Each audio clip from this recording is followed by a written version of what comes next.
अब हमारे दिल में है, देखना है जोर कितना बाजुए का दिल में है। तो आज हम कौन सा ईयर सेलिब्रेट कर रहे हैं? आज इंडिपेंडेंस डे का 77th इंडिपेंडेंस डे हम सेलिब्रेट कर रहे हैं। और ईयर्स कितने कंप्लीट हो गए? 76। फर्स्ट इंडिपेंडेंस डे हमने 15 अगस्त 1947 को सेलिब्रेट किया था, इसलिए आज 77 सेलिब्रेट कर रहे हैं। और ईयर कितने कंप्लीट हुए? 76। तो सरफरोशी की तमन्ना अब हमारे दिल में है, देखना है जोर कितना बाजुए का दिल में। ये शब्द किनके थे? भगत सिंह आजाद। आजाद जी है, दिल से आजाद जी। ये शब्द किनके हैं? ये नारा किनका था? भगत सिंह का। भगत सिंह जिनका जन्म 1907 में हुआ था पाकिस्तान में एक जगह पर, और उन्होंने 23 मार्च 1923 को 1931 को उनको फांसी दे दी गई।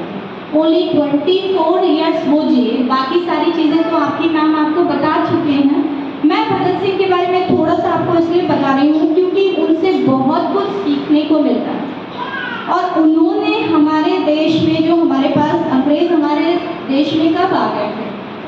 1855 में अंग्रेज आ गए थे। 1755 में अंग्रेज हमारे पास आ गए थे। 190 ईयर्स वो यहाँ पे रहे। और लेकिन कुछ नाम ऐसे थे जिन्होंने अंग्रेजों का जीना हराम कर दिया। वो कुछ गिने चुने नाम मैं आपको बताती हूँ। भगत सिंह, सुखदेव, राजगुरु, सुभाष चंद्र बोस, ये कुछ ऐसे नाम थे जिनके नाम से अंग्रेज डरने लगे थे। तो भगत सिंह ने जब देखा चारों ओर, वो गांधी जी को बहुत फॉलो करते थे। और कब से फॉलो करते थे? 1912 में उन्होंने गांधी जी का पहला भाषण सुना और गांधी जी को फॉलो करते थे। लेकिन जब गांधी जी ने असहयोग आंदोलन चलाया, भारत में दो दल थे, एक गरम दल और एक नरम दल। नरम दल को कौन एक्टिवेट करते थे? लाला लाजपत राय और महात्मा गांधी।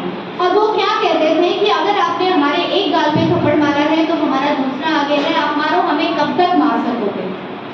उनका ये नारा कि कभी थकना नहीं है, आप हमें टॉर्चर करो और कर लीजिए, हम तैयार हैं टॉर्चर सहने के लिए, लेकिन हमारे देश को छोड़ के चले जाइए। फिर गांधी जी का ये मूवमेंट धीरे धीरे देखा कि अंग्रेजों को तो मजा आने लगा, क्योंकि वो ऐसे थे ही नहीं, उनके अंदर ह्यूमैनिटी तो थी नहीं, उनको मजा आने लगा। वो और ज्यादा भारतीय जनता को परेशान करने लगे। और ऐसा ही लाला लाजपत राय जब शांति से रैली निकाल रहे थे, क्योंकि एक बिल पास हुआ था उसके अगेंस्ट, उस बिल में भारतीयों की सारे अधिकार छीने जा रहे थे। तो उस बिल में शांति प्रिय तरीके से लाला लाजपत राय जब रैली निकाल रहे थे तो उन पे लाठियों से वार किया अंग्रेजी सरकार ने, जो बिल्कुल शांत थे। और उन लाठियों से वार में लाला लाजपत राय की डेथ हो गई, वो नहीं झेल पाए। उससे भगत सिंह को और सदमा लगा कि अब नरम दल से काम नहीं, तो वो और वायलेंट हो गए। काकोरी कांड, चोराचारी कांड, इसलिए क्योंकि भारत का जब सोना लूट कर इंग्लैंड ले जाया जा रहा था, ब्रिटिशर्स कहाँ के थे? इंग्लैंड के थे। जब भारत का सोना वो लोग लूट के इंग्लैंड लेके जा रहे थे, भगत सिंह जैसे लोग उन ट्रेनों को रोकते थे। अंग्रेजों ने ट्रेन जरूर चलाई, लेकिन किस लिए? ताकि भारत का सोना, भारत का पैसा इंग्लैंड भेजा जा सके। और हमारे जो देश के लोग थे वो ये सोच रहे थे इन्होंने ट्रेन चलाकर, ट्रेन का इन्वेंशन करके हमारे लिए अच्छी कर दी, हमारे लिए सुविधा कर दी। सुविधा तो हुई, लेकिन सबसे ज्यादा सुविधा किसके लिए हुई? वो ब्रिटिशर्स के लिए। ब्रिटिशर्स के लिए हुई ना, क्योंकि हमारी चीजों को वो ले जा रहे थे। भगत सिंह ने, सुखदेव, राजगुरु ने जब ये रियलाइज किया तो उन्होंने उन ट्रेनों को लूटना शुरू कर दिया, उन ट्रेन को लूटना स्टार्ट कर दिया, क्योंकि हमारा पैसा हम नहीं जाने देंगे। तो इसके लिए अंग्रेजी गवर्नमेंट बहुत घबरा गई कि भारत में ऐसे भी लोग हैं जो अटैक कर रहे हैं, जो बम विस्फोट कर रहे हैं। उनसे वो डरने लगी कि अब शायद ये हमें भारत छोड़ना पड़ेगा। तो उन्होंने भगत सिंह और सुखदेव के लिए चारों तरफ सेनाएं फैला दी कि किसी भी तरह से वो पकड़ा जाए। तो भगत सिंह को मौत से कोई डर नहीं था, लेकिन उनको लगा कि अगर मैं पकड़ा जाता हूँ तो मेरे देश को आज़ादी कौन दिलाएगा, क्योंकि उसमें बहुत ही गिने चुने लोग थे दोस्तों, एक्टिव थे। नरम दल का तो काम हम देख ही चुके हैं, जलियांवाला बाग हत्याकांड में भी ऐसा ही हुआ, कितने लोग मारे गए। शांत सभा कर रहे थे तभी मारे गए थे ना। तो उन्होंने सोचा कि अगर मैं पकड़ा जाता हूँ तो मेरे ऊपर, मेरे भारत को आज़ाद कौन कराएगा। तो उन्होंने क्या किया, वो एक सिख थे और उन्होंने अपने देश को सर्वोपरि समझा। सिख होते हुए भी उन्होंने अपने बाल कटवाए, उन्होंने अपनी दाढ़ी कटवाई, ताकि वो पहचाने नहीं जा, हैट पहनने लगे। और उनके साथ सुनकर वो कहीं कलकत्ता चले गए, वहां जाके छुपे। 1 साल तक छुपे, लेकिन उनको अपनी बात आगे फैलानी थी। उनका अपना प्रेस था चंद्रशेखर आजाद के साथ, वो अपने वायलेंट विचार लेते हैं। उन वायलेंट विचारों के लिए एक बार पहले भी भगत सिंह को जेल हुई, तो उस टाइम 60,000 उनके पिता ने 60,000 के वहां पे उनको अपील की, तब पुलिस वालों ने उनको छोड़ा। You can understand that time 60,000 कितनी बड़ी रकम थी।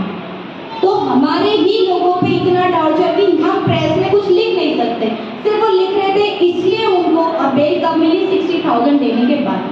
फिर भी भगत सिंह ने अपना रवैया बंद नहीं किया। लाला लाजपत राय की डेथ के बाद तो और ज्यादा वायलेंट हो गए। फिर 1929 में उन्होंने खुद को अरेस्ट करवाया, और अरेस्ट कैसे करवाया, जो उनकी कोर्ट थी, अंग्रेजों जो कोर्ट चलाते थे उसमें वो लोग क्या करते थे, उन्हीं के एडवोकेट होते थे, उन्हीं के जज हैं।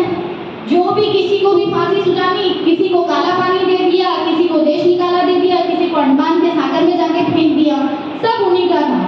तो भगत सिंह को लगा कि इनकी ये जो पॉलिसी है ये हमारी गरीब और आम जनता के सामने आनी चाहिए।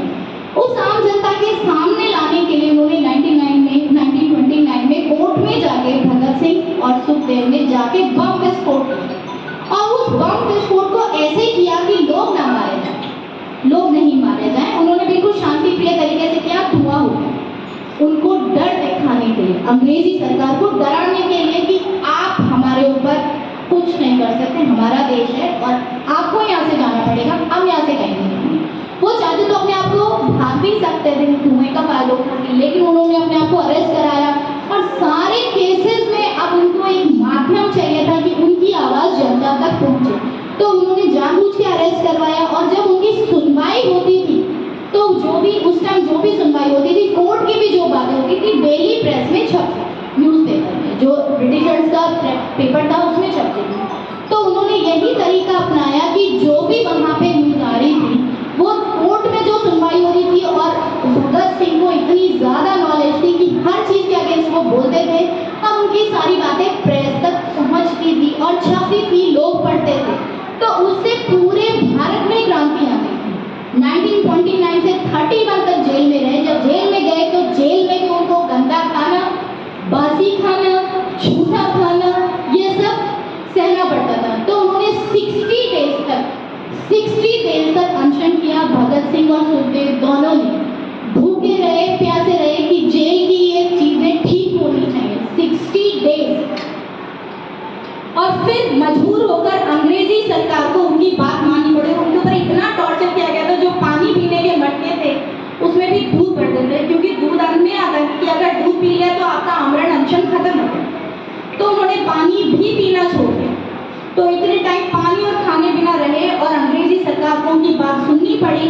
उसके बाद कैदियों पे टॉर्चर बंद हुआ, उनको बुक्स भी प्रोवाइड की गई, और उन्होंने अपने 2 इयर्स के काल में 300 बुक्स पढ़ी थी। 2 इयर्स वो जेल में रहे थे। अब भगत सिंह के धीरे धीरे विचार इतने वायलेंट होने लगे कि पूरा देश भगत सिंह के साथ में खड़ा हो गया। उनको जो फांसी दी जानी थी 24 मार्च 1931 को दी जानी थी। तो उस टाइम क्या हुआ, अब पूरे भारत में क्रांति हो गई और सब जगह मांग उठने लगी कि भगत सिंह और सुखदेव और राजगुरु तीनों को आजाद करो, इनको हम फांसी नहीं होने देंगे। लाहौर जेल को चारों तरफ हमारे हिंदुस्तानियों ने घेर लिया, और घेरने के बाद वो बस इसी के तय थे कि इनको हम फांसी नहीं होने देंगे। तो उन्होंने क्या किया, अंग्रेजों ने 23 मार्च को शाम 7:30 बजे ही उनको फांसी दे दी। और फांसी देने के बाद भगत सिंह ने ये डिमांड की थी, जब उनको ये पता था 24 को नेक्स्ट डे मुझे फांसी देनी हो, तो एक दिन पहले शाम को जब वहाँ पे ब्रिटिशर्स आए, मरने से पहले आपकी इच्छा पूछी। तो उन्होंने पूछा आपकी कोई आखिरी इच्छा, तो उन्होंने लेनिन का साहित्य मंगवाया। लेनिन जो रूसी राष्ट्रपति थे, लेनिन वो भी महान क्रांतिकारी थे, उन्होंने कहा मुझे लेनिन को पढ़ना है। तो लेनिन को उनको प्रोवाइड किया गया। तो जब उनको ले जाया जा रहा था फांसी के लिए, तब भी उनसे पूछा कि आपकी कोई आखिरी ख्वाहिश, तो उन्होंने कहा ये लास्ट एक पेज बच गया है, ये मुझे पढ़ना है, एक क्रांतिकारी दूसरे क्रांतिकारी से मिल लेगा, क्योंकि उनको भी जाना था और लेनिन को भी फांसी ही दी गई थी। तो उन्होंने कहा, मतलब मैं आपको ये समझाना चाह रही हूँ कि डर नहीं था, उनको पता है he is going to die, लेकिन उनको डर नहीं है, वो डर नहीं रहे थे, हंसते हंसते झूले। और उन्होंने इवन गवर्नमेंट को ये भी कह दिया कि ना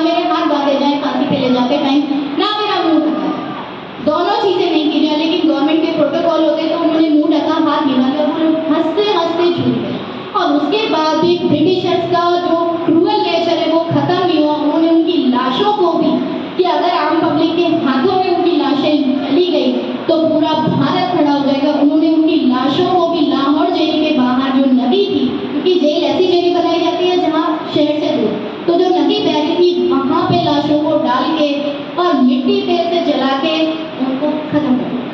मतलब उनकी लाशों के साथ भी इतना गलत काम किया गया, इतने टॉर्चर सहे, तब यह आपको भारत देश मिला। तो इसकी इज्जत करो, इसको आगे बढ़ाओ, इसको कभी पीछे नहीं ले जाना। ये देश आपका बाद में है। हम महान क्रांतिकारियों की वजह से आज इस स्वस्थ भारत में, इस आज़ाद भारत में सांस ले रहे हैं। आपका हर एक काम आपके देश को कलंकित करता है या ऊंचाई पे ले जाता है। तो जो भी करे, जो भी सोचे, वो देश को आगे बढ़ाने के लिए हो, उसको गिराने के लिए नहीं। तो ऐसी कुछ स्टोरीज के साथ फिर मैं आपको और एक्सप्लेन करूंगी। आज के लिए जय हिंद, जय Bharat. Thank you so much.